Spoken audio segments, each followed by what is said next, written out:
Welcome to Gen Z Hoops, the Gen Z basketball, coaching, and sports business show. What's going on, guys? Welcome back to another episode of the Gen Z Hoops podcast. Today, I'm joined by NBA All-Star and second overall pick in the 1991 NBA Draft, Coach Kenny Anderson. Coach Anderson, how are you doing today, sir? Doing great here at my cigar. Well, I buy all my cigars, Harbor Cigars in Destin, Florida. So good. Represent. So before we get into our little conversation here about your career, can you talk a little bit about your connection to the game of basketball and growing up in Queens, New York? Yeah, I grew up in Left Rack City, Queens. It was awesome. And I played for Riverside Church Hawks. Then I moved to play with the Gauchos. Played some great basketball when I was younger, growing up in New York City. And then I went to Archbishop Molloy High School. I was coached by the legend, Jack Curran. He was a great coach and everything, man. I loved it. I love my high school, Archbishop Molloy. That's where it all started for me. Yes, sir, 100%. I actually played for the Riverside Hawks as well. Edwards, he just passed away. Oh, yeah. Sorry about that. Got to give him his flowers. He's a great coach.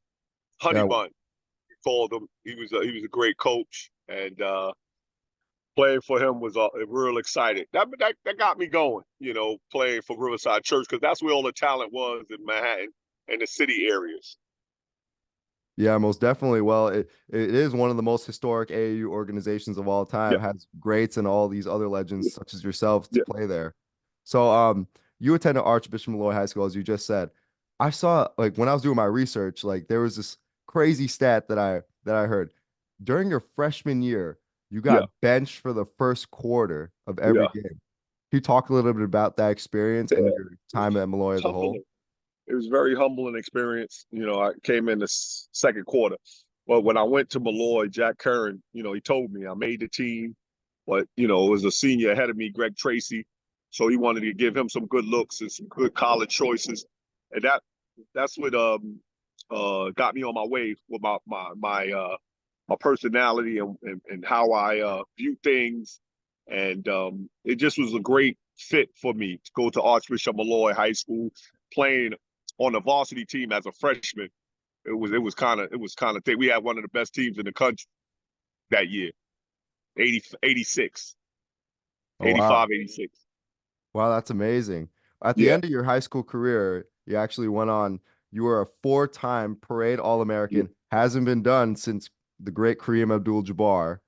First player to be named All-City 4 times, a McDonald's All-American, New York State Mr. Basketball, Gatorade Player of the Year, and even set the New York State scoring record. So when you hear all of these accomplishments from your high school career, what comes to mind? Just greatness, I believe. I had a great high school career. New York City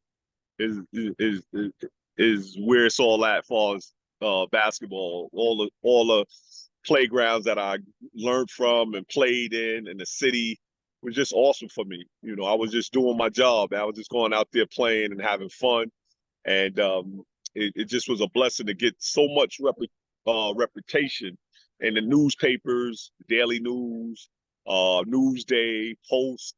That's before the internet, Right. So I was everywhere, man. I was on TV. I was everywhere at a young age. I got it. I got it early in my age. I got it early, and it helped me to who I am today.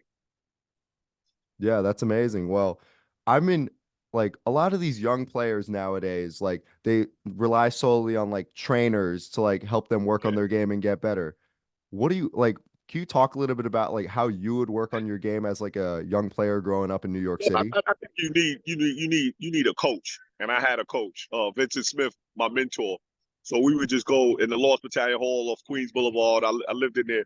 The gym would be open 3:30 to 10 at night, but they kept it open an hour later, 11 o'clock at night. So we'll be in the Lost Battalion Hall just working on my game, doing drills. Now we got all the equipment to do certain things. We didn't have equipment, so it was just shooting, using both hands. It was just you had to train, and it kept me out of trouble. Also, growing up in New York, in a time where drugs, uh, alcohol, everything was crazy around my neighborhood in the '80s. So my mother really adapted to that, and she told me what to do and what not to do, and I listened. I was a great listener. Yeah, of course. Well, a lot of like what I'm realizing a lot, like, and I hear this a lot from like my coaches and trainers right now. They always tell me like how like the like New York basketball is kind of like has changed from like your time as well. Like kids Yeah, used to be in the park from like yeah, morning till night. yeah. Now kids like don't even go like play pickup at the park now. They just wait for like organized runs and all that stuff. Were you one of those kids that would be like living in the park as well for like those like Yeah, park runs? I did both things. My mentor, Vincent Smith, we work out for like 2 hours, and then he would say, go play. So I worked out first, and then I played. So I got both worlds. I was introduced to both world early in my career. Got pushed around, shoved around, played against the older guys. So they was real physical, and I learned how to play against bigger opponents and things of that nature. And would you say like playing against those bigger opponents and like getting exposed to that physicality at such a young age like made like your high school basketball and even your AAU basketball much easier? Yes, definitely. Because I wasn't I wasn't I wasn't that big. I was 6'2", 175 pounds, soaking wet. So I had to use my speed, my quickness, things like that, and I learned. I learned how to play. And I watched. How physical it was. It was rough. And then I worked out, and then my mentor Vincent Smith told me to go play with those guys, and wasn't no rules, wasn't no fouls called. It was rough. It taught me a lot. Yeah, of course. Well, concluding your high school career, can you talk a little bit about your experience with the recruiting process and why you ultimately chose to attend Georgia Tech? My recruiting process was real smooth because of my high school coach Jack Curry. I had a big box in his closet. I couldn't see it, all the letters, until my junior year. He gave me all my letters my junior year, and I cut it down to 5 schools: North Carolina, Duke, Georgetown, uh, Syracuse, and Georgia Tech.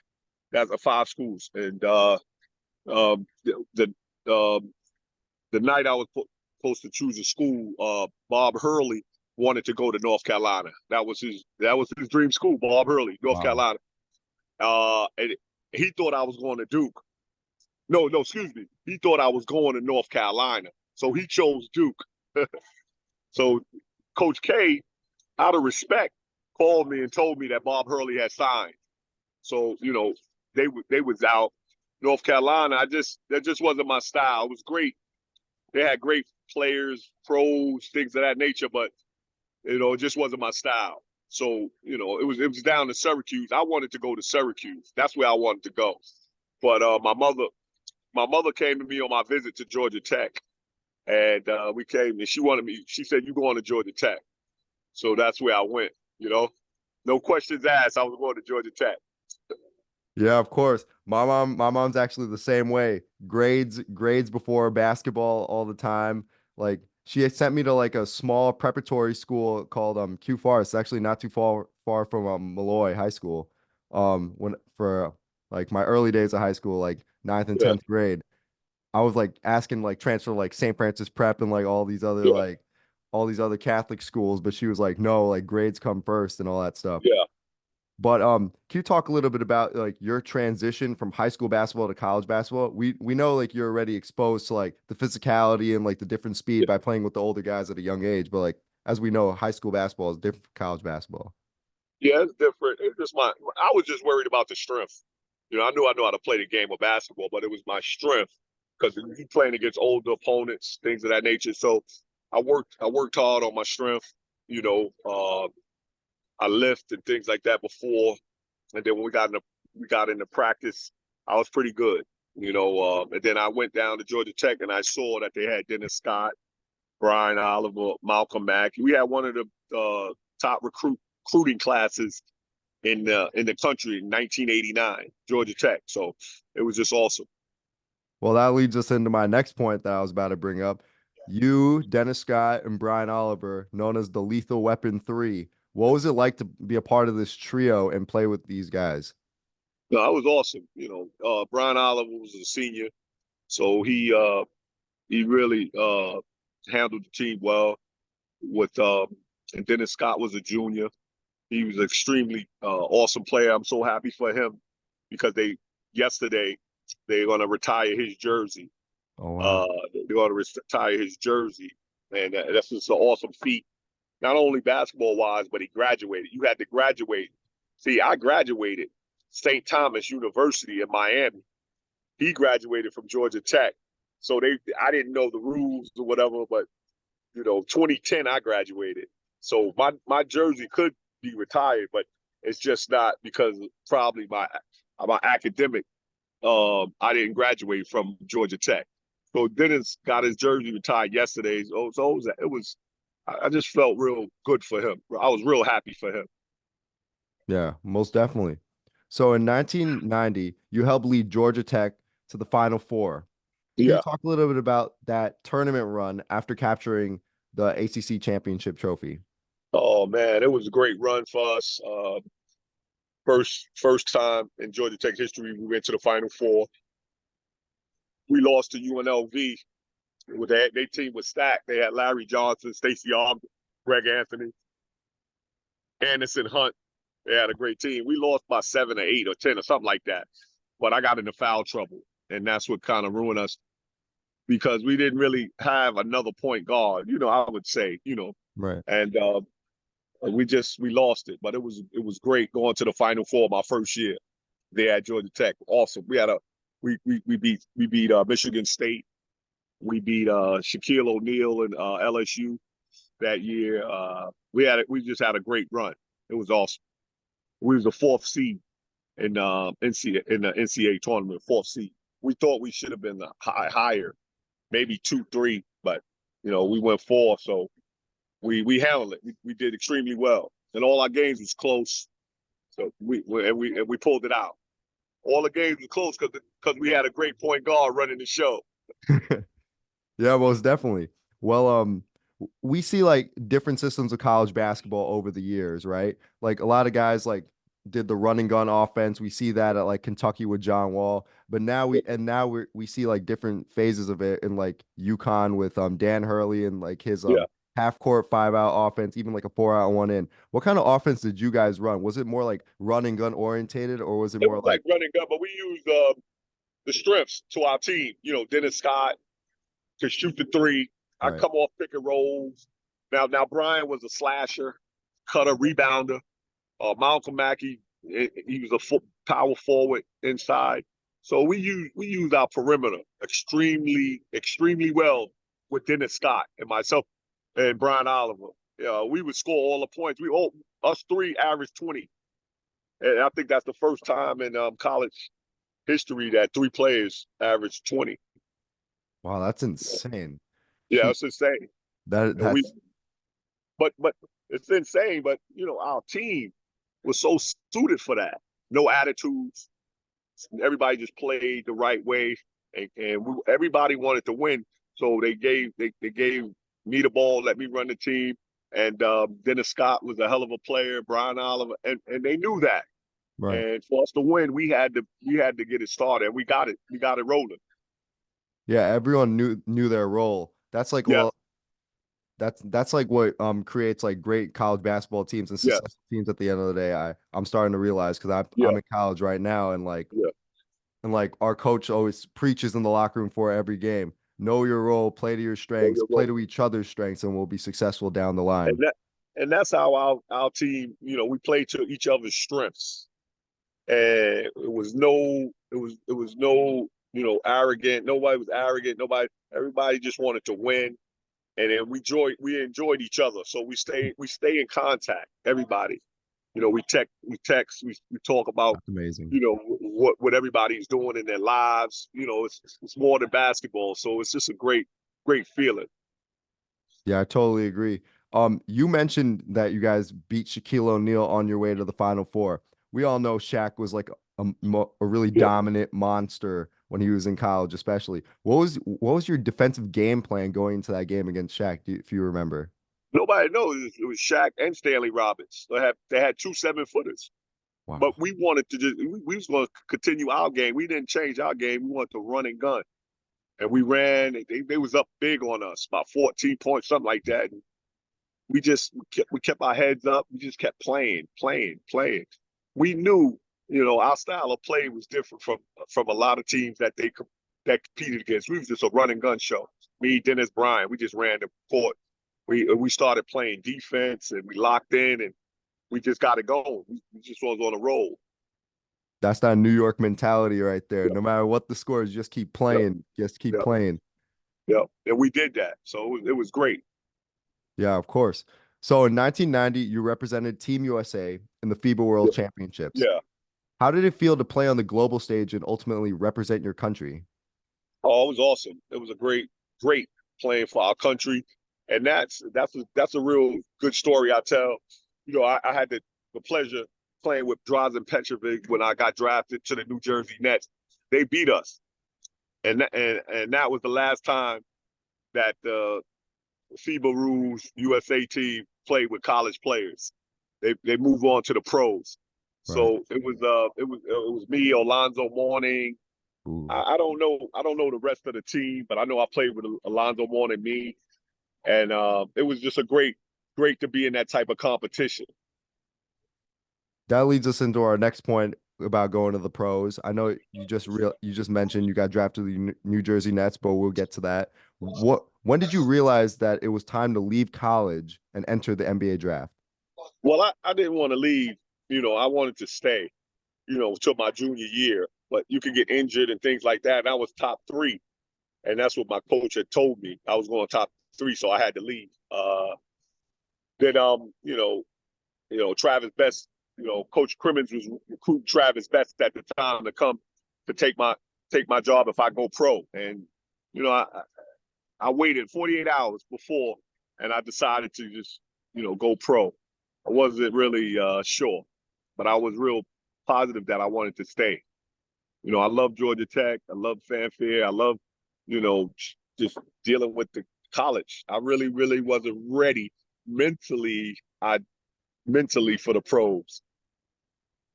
Yeah, of course. So, can you talk a little bit about the draft process, your experience with the draft process? Like, were there interviews? Did you have to play in the combine? Like, how was that experience? No, I didn't play in none of that. I didn't play for teams or anything like that. My agent was telling me, just be in the draft. I didn't, and I told everybody I wasn't going to play for you. You saw me play. If you like me, you would draft me. That's what I didn't do all this other stuff. I went on visits, Alan Bristow, Charlotte, they had number 1 pick. They picked Larry Johnson, Right. number 1. And I went to visit Charlotte and he wanted to play me one-on-one. And I said, nah, I didn't want to play him one-on-one. And just different things of that nature. I just waited, see where I would get drafted. I knew I was going to go get drafted by Sacramento. They had the 3rd pick. And so I really wasn't sure if I was going to get drafted by New Jersey. But when it happened, I was excited because right across the bridge is where I'm from. So it was awesome. Yeah, of course. So you were drafted 2nd overall by the New Jersey Nets in the 1991 NBA draft. How did it feel to get drafted? So it was great, man.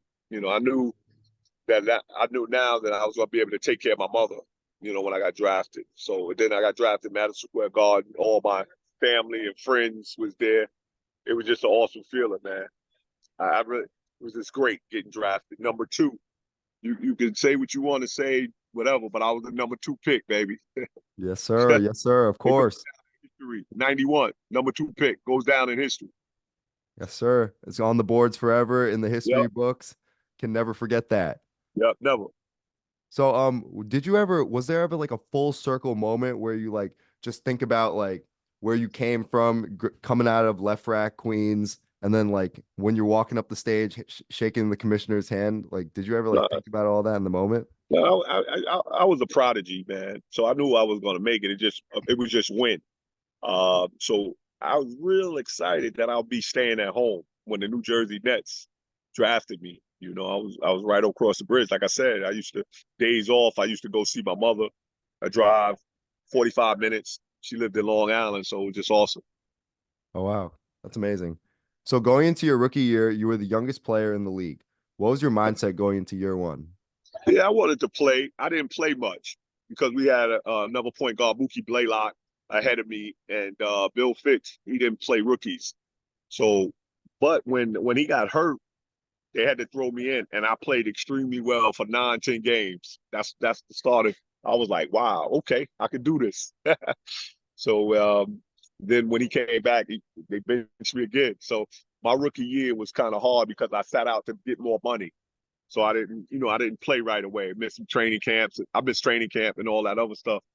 But it was great. Wow, that's amazing. So earlier on in your NBA career, you were coached by Hall of Fame coach Chuck Daley. Yes. What was your experience like getting coached by such like a great coach so early on in your career? It was great playing for Chuck Daley. Rest in peace. That's my guy. Because I know, he had coached Isaiah Thomas, Joe Dumars. He won 2 championships. The bad So, boys. he came in. He just said, run the team. I ran the team myself, Derek Coleman. It was just an awesome playing for him, and I made the All-Star team in '94. That was just a great feeling. Wow, that's amazing. Do you feel like he dropped some gems on you early on in your career to like help you have this long, illustrious career?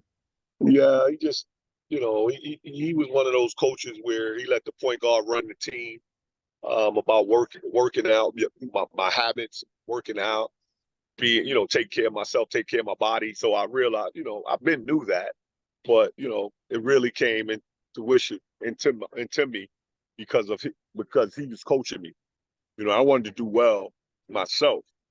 So when that year we came in '94, I said we just started balling. We started playing extremely well. I played well, and I made the All-Star team. It was just an awesome feeling. I got it right. Wow, it's amazing. So your first playoff appearance was in 1993. How did it Yeah. feel to finally play in the NBA playoffs? Oh, it was awesome.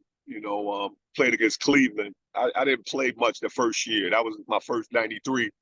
I don't really remember it all. I don't know who we played '94. We played Cleveland. Oh, I know we played against the Knicks one year in the playoffs. When they went to the championship to play Houston, we lost to the Knicks, but we were beating them the whole regular season.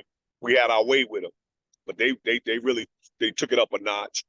Andy Mason, Charles Oakley, Patrick Ewing, John Stark. They had a crew. Would you say like from that series, was it like a really physical brand of basketball that was being played on both Oh sides? wow, it was very physical. They had to change the rules. And now the game is a little softer. 3-pointers, they widen the lanes out. Right. So it's a little different than when I played in the NBA. Real physical, very physical. And they wouldn't call as many fouls as well. Like you get these little the scores were like 75 to 80, right? Things of that nature. Now it's 100 something to 90 and all that. So the game has changed a great deal.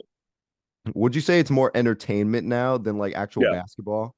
Yeah, it's a lot of entertainment in the regular season, but in the playoffs a little tougher, but not much. Not much. It's entertainment, and you got to do that for the fanfare. Yeah, of course. So you've played for many different organizations over the course of your career. I don't want to get you in trouble here with any of like your former teammates or anything like that, but which organization was your favorite to play for? Oh, it's 3 that 4. I played for the New Jersey Nets, and then I went to Portland Trailblazers. I love them. And then I came to the Celtics, and the Celtics is one of the best teams I ever played for. Not so much my talent and the kids, the organization. Played with Antoine Walker, Paul Pierce, Right. Tony Battie, Mark Blount. It was great, man. We had a great year. We went to the Eastern Conference Finals against New Jersey. And then I played for the Pacers. Pacers, we lost to Detroit when they won it. In the Eastern Conference Finals, we lost to Detroit. played with Reggie Miller, played with some great Ron Artest, Jermaine O'Neal. I played with some great players throughout my career, and that's a blessing. Wow, that's amazing. Um, I I know like a lot of people like slander Paul Pierce nowadays. Like Yeah. nowadays, like kids don't really know how good Truth really was back in the day. Can you talk a little bit about like his greatness and his work ethic? Because like he was one of like we see like that versatile wing now in the NBA. Like Yeah. Paul Pierce was one of those versatile wings before his time in my eyes, in a way. Yeah, it was great. I started, I played for the Celtics my fifth year, his rookie year. He went number 10. So he Right. had a chip on his shoulder. So he played extremely well. He was one of those guys that couldn't be stopped on the wing, inside. He could post you. He could pull out, shoot the jump shot, can handle the rock. He was awesome, man. He's a great teammate also. And then, he stayed in Boston. They lost a bunch of years, and then the new ownership came in. And him, Kevin Garnett, Ray Allen, Right. that's all. I was with Rondo. Paul Gaston, Rondo. I was with Paul Gaston, the ownership. Mhm. Now, Paul Gaston Sr. was with, he got Larry Bird, Robert Parrish, all of them. Paul Gaston Jr., I was on the team with it when he owned it, and he wasn't a really good, he really didn't care. So he sold the team, Right. and then boom, I was off. That's when I got traded. Oh wow. Okay. So in 2008, you were inducted into the New York City Basketball Hall of Fame. Yeah, yeah. When you That was reflect on awesome. your, oh, sorry about that. But when you reflect on your So whole playing career and see like all that you have accomplished and all the different places basketball has taken you, what comes to mind? it just I've been blessed, man, to play the game that I love, and that's basketball. High school, college, pro. I did it all on all those three levels. All I didn't do, I wanted to win the championship in the NBA, and I wanted to get a medal in the U.S.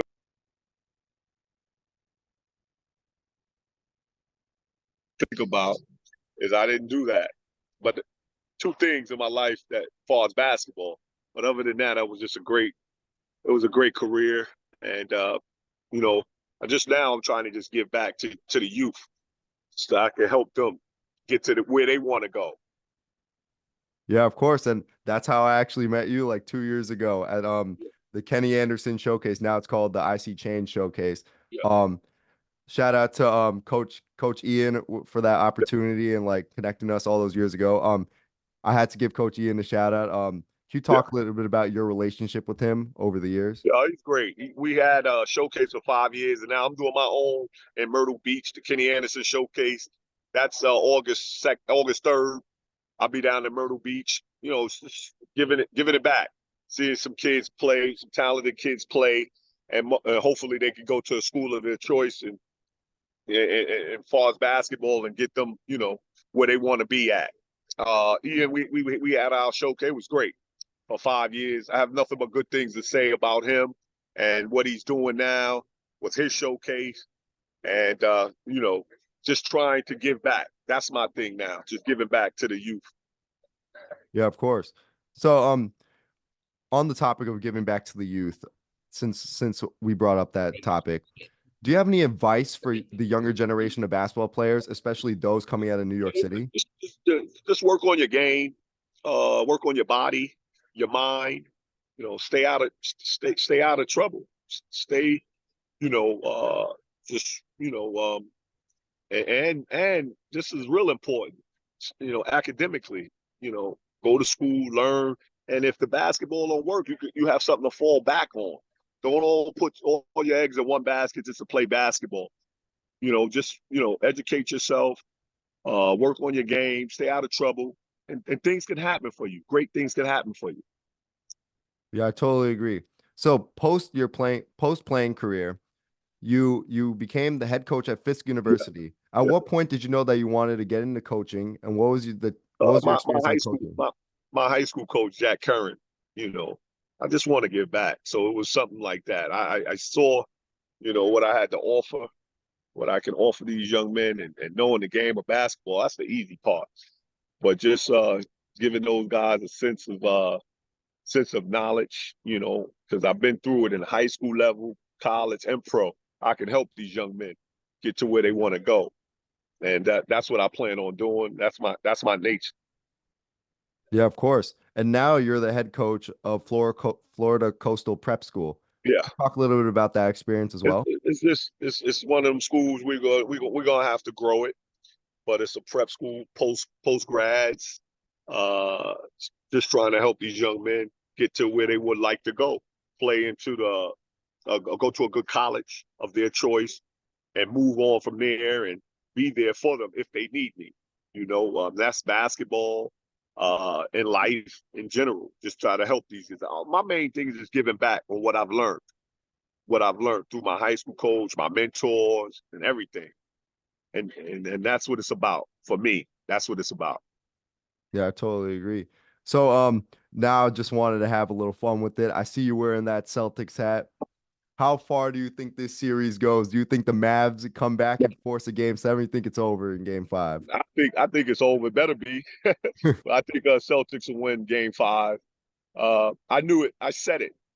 I knew they was gonna get one. That's a championship team. They got Kyrie Irving, got Luka. It's a championship. They're not gonna get swept. So now they go back to Boston, and we'll have the parade after that. Game 5.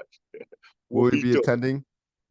No, I've thought about it. I talked to my wife about it, but no, it's too crazy. It should be too crazy in Boston. But you never know. You never know. No, that crowd is insane. I actually went to Game 7 last year. I'm a fan of the Miami Heat. Okay. Oh man, these people blocking me from getting in the stadium, blocking me from getting in the stands, even heckling me. Thank God we walked out there with the win. Sorry to your Celtics as well. Sorry about that. Yeah. But Coach Anderson, thank you so much for coming on the show today. I really appreciate it. And good luck with the rest of your coaching career. All right. Thank you so much. Thanks for listening to Gen Z Hoops. Make sure to follow, like, and subscribe on Instagram, LinkedIn, and all major social media platforms at Gen Z Hoops. You can tune in and subscribe on Apple Podcasts, Spotify, YouTube, and every other podcast platform on the planet. Get ready for the next episode.